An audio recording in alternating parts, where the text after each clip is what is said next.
अस्सलाम वालेकुम। अहबाब जबन से ज़ेबी आपसे मुखातिब हूँ। ओशियन न्यूज़ पर आज अपना प्रोग्राम उर्दू अदबनामा लेकर हाजिर हुई हूँ और आज आप लोगों से जिस मौजू पर बात कर रही हूँ वो है कह मुकरनी।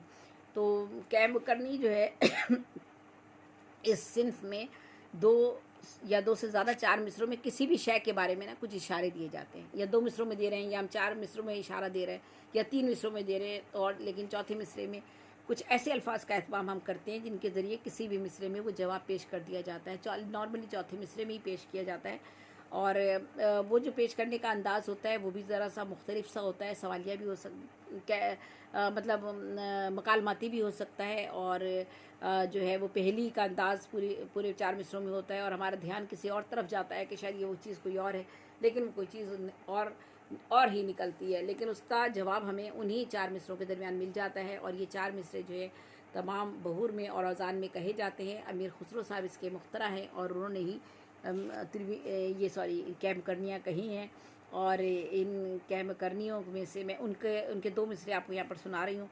सावन भादों खूब चले हैं और दोनों में तोरी, अमीर खुसरो ने यूँ कही हैं सुन पहेली मोरी। तो ये जो है देखिए यहाँ पर जो है इस कह मुकरनी में मोरी की रियायत से नाली के मफहूम का भी एहतमाम हो सकता है। और नाली के लिए इस्तेमाल होने वाले कदीम अल्फाज तो अब मतरूक हो गया है। ये जो था मोरी का लफ्ज़ जो इस्तेमाल किया जाता था अब मतरूक हो गया है, जबकि दक्कनी में मोरी मेरी की निस्बत में इस्तेमाल होता है। ठीक है, तो कह मुकरनी की ऐसी मिसालें भी मिल जाती हैं जिनके आखिरी मिसरे में जवाब दे दिया जाता है, लेकिन जवाब का एहतमाम मिसरे के काफ़िए की पाबंदी के साथ ही किया जाता है। यानी काफ़िए की पाबंदी ही मद्देनज़र रखी जाती है। और दो मिसरे हमरदीफ हम काफ़िया हो सकते हैं, और दो मिसरे हमरदीफ हम काफ़िया हो सकते हैं। इस तरीके से करके किया जाता है। और चार मिसरे भी हमरदीफ हम काफ़िया हो सकते हैं। ठीक है, इस तरह से भी किया जा सकता है। तो ये तरीक़ाकार हमें कह मुकरनियों के नज़र आते हैं, जो कह मुकरनियाँ मुख्तलिफ़ लोगों ने लिखी हैं।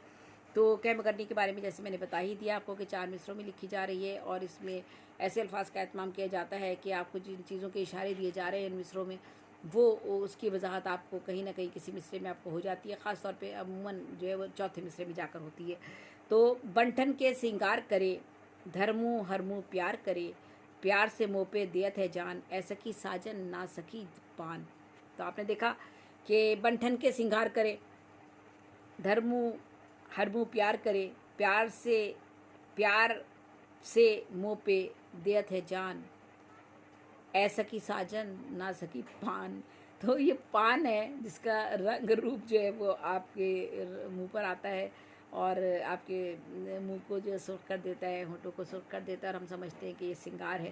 तो ये सिंगार जो ये बन्ना ठन ठन जो है किसी भी उसकी, ये पान की वजह से आती है। तो आपने देखा कि जब चौथा मिसरा कहा तो उसने कहा ए सखी साजन, तो उसने कहा ना सखी पान।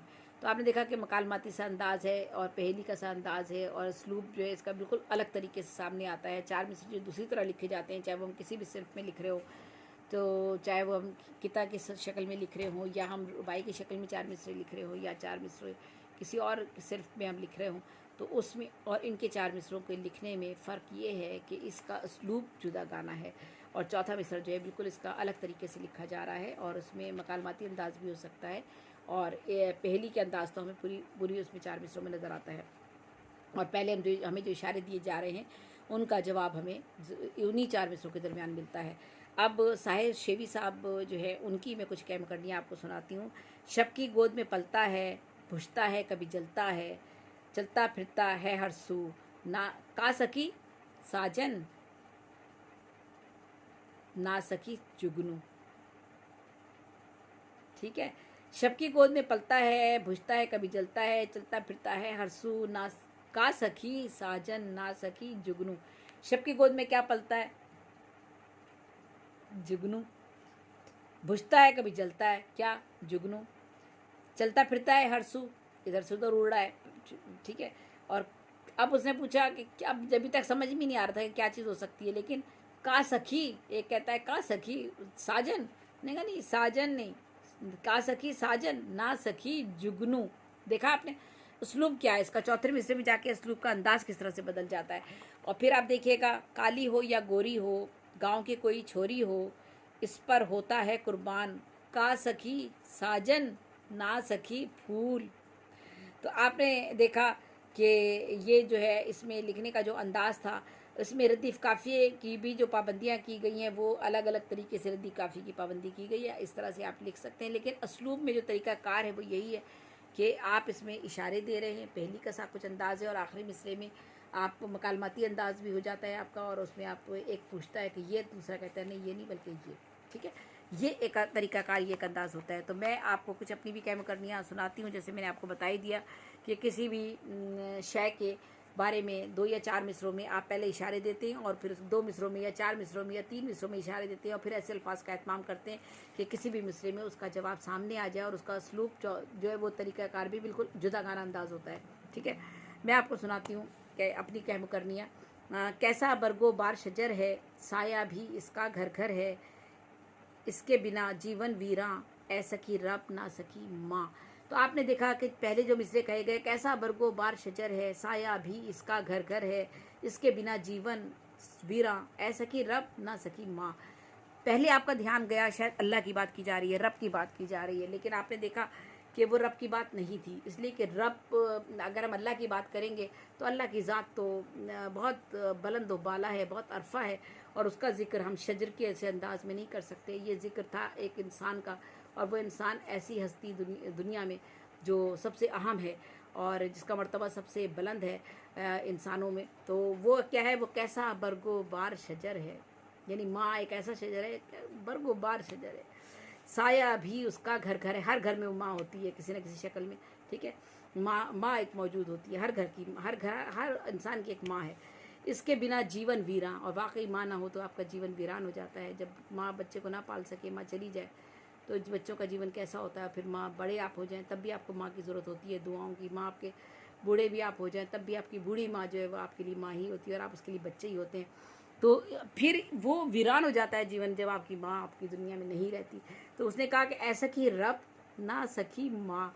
नॉर्मली आपका चारों मिसरों में ध्यान गया, तीनों मिसरों में ध्यान गया कि शायद रब की बात की जा रही है, लेकिन रब की बात नहीं थी, वो थी माँ की बात। ऐसा कि रब ना सखी माँ, और अंदाज भी यही होगा चौथे मिसरे में जिस तरह से मैंने लिखा है। असलूब ये होता है, तरीकाकार ये होता है। अब मैं आपको अगली कैमकड़ी सुना रही हूँ। सोने और हीरे की कान, इसके बल से आए जान, क्यारी सखी है वो संतान, ना सखी वो धरती है महान। तो आपने देखा कि ये कैमकरनी उसी तरह से 4 मिसरों में थी, और शुरू में जो कहा वो कहा कि सोने और हीरे की कान। हमारी जो ज़मीन है, हमारा जो वतन है, वो सोने और हीरे की कान है, ठीक है। इसको जिस सेंस में भी लिए वो सोना और हीरे से बढ़कर होता है, ठीक है, हमारा वतन। और फिर वो ज़मीन के अंदर जो ख़जाने हैं वो भी सारे सोने और हीरे हैं, उनकी कानें हैं ज़मीन के अंदर, और इसी के दम से हमारी जान है, हमारी शान है, हमारी आन है। तो वतन ही एक ऐसी चीज़ होती है, आपकी ज़मीन की मिट्टी ही एक ऐसी होती है जो आपके कदमों को जकड़े रहती है, आपकी रूह को पकड़े रहती है। आप दुनिया के किसी भी हिस्से में चली जाएं, कितनी भी आपको खुशियाँ मिल जाएं, कितनी भी आपको दुनिया की नेमतें मैसर आ जाए, लेकिन एक माँ जैसी ज़मीन जो आपकी है, जो आपका वतन है, वो आपकी यादों से आप उसकी कभी भी गाफिल नहीं हो पाते। और आपका जी जब भी करता है वो यही करता है, काश मैं अपने वतन में था तो ये करता था, मैं अपने वतन में चला जाऊँ तो मैं ये देखूँ वो देखूँ, मेरे वतन की सड़कें ऐसी थी, मेरे वतन के गांव ऐसे थे, चाहे वो ख़राब हों अच्छे हों, कम तरक्की याफ्ता मुल्क हो आपका, लेकिन अपना वतन होता है। तो इसमें देखिए आपने एक धरती का, अपने वतन का एक तस्वुर पेश किया इस कैम करनी में मैंने। और आखिर में किस तरह से कहा कि सोने और हीरे की कान, इसके बल से आए जान, क्यारी सकी है वो संतान। क्या वो कोई ख़ानदान है आपका, फैमिली है आपकी, क्या बच्चे हैं आपके, क्या आपके रिश्ते हैं आपके ऐसे कि जिनकी वजह से आपके जिस्म में जान आ जाती है और वो सोने और हीरे की कान है। हम अपनी औलाद को भी तो यही समझते हैं ना, अपने ख़ानदान को भी तो यही समझते हैं, लेकिन उसने चारों मिसरों में तो हमें इशारे ऐसे मिल रहे थे, तीनों मिसरों में, लेकिन हमने चौथे मिसरे में जाकर देखा कि वहाँ उसने कहा नहीं, संतान नहीं, बल्कि ये धरती महान, उसकी बात की जा रही है, ना सखी वो धरती है महान। तो आपने देखा। इसी तरह हम मैं आगे चलती हूँ कि बेचे बच्चे औरत इज़्ज़त, बेच दिया ईमान और गैरत, तौबा तौबा ये मजबूरी, पेट है जालिम, ना सखी गुर्बत। तो आपने देखा कि हम हर बहर में लिख रहे हैं, हर वज़न में लिख रहे हैं, कोई भी वज़न इस्तेमाल कर सकते हैं, कोई भी बहर आप इसमें इस्तेमाल कर सकते हैं। तो रदीफ़ काफ़ियों की पाबंदी भी आपने देखी है कि कहीं हमने दोनों मिसरे पहला मतला लिया है तो दूसरे में तीसरा मिसरा जो है वो हमारा मतलब उसमें वो रदीफ़ काफ़िया वो नहीं है, और फिर चौथे मिसरे में फिर हमारा रदीफ़ काफ़िए की पहले की पाबंदी की गई है। बाज़ जगह ये इस तरह लिखे गए हैं कि दोनों मिसरे जो हैं वो हम काफ़िया रदीफ़ हैं, फिर 2 मिसरे आखिरी भी हम काफ़िया रदीफ़ हैं, इस तरह से लिखे गए हैं। तो ये दोनों तरीक़ाकार है, और बाज़ दफ़ा इस तरह से भी लिखी गई है कि चारों मिसरे हम काफ़िया हम रदीफ़ हैं, ठीक है। तो ये भी ये तरीक़ाकार इसका कैम करनी का है। लेकिन जो असल बात है वो यही है कि 4 कोई ना कोई इशारे दिए जा रहे हैं, और वो पहली का से भी अंदाज़ हो सकता है, मकालमाती अंदाज़ में फिर आखिर में जवाब दिया जाता है, और जो जिस तरफ इशारा जा रहा है वो चीज़ नहीं होती है, बल्कि किसी और चीज़ का जिक्र किया जा रहा होता है, और वो जवाब आपको उसी में मिल जाता है, ठीक है। तो अब ये आपको मज़ीद और कुछ कैम करनियाँ जो है आपको सुनाती